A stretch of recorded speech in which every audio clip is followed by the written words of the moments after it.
Sa ating negosyo balita, nilinaw ngayon of Internal Revenue na ibinabase nila sa income tax returns at hindi lamang sa non-employment related activities ang listahan ng kanilang top taxpayers.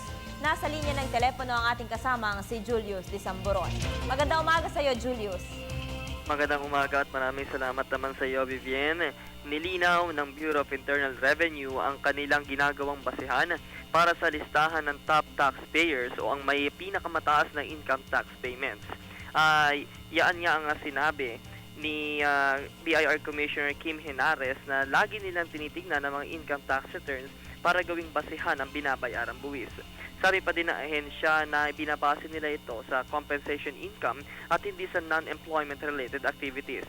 Pagdilinaw naman nila na hindi kasama sa regular income tax ang bank deposits mula sa mga sales of shares.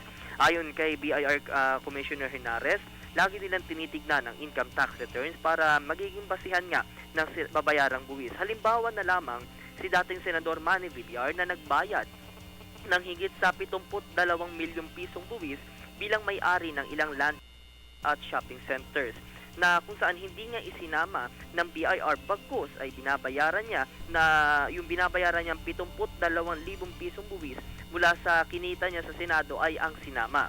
Bukod dito ay inilalabas din ng BIR at sinasama nila sa listahan na yung para maging transparent, ito nga ang opisina, yung mga businessmen at mga celebrity na kulang ang ibinabayad na buwis.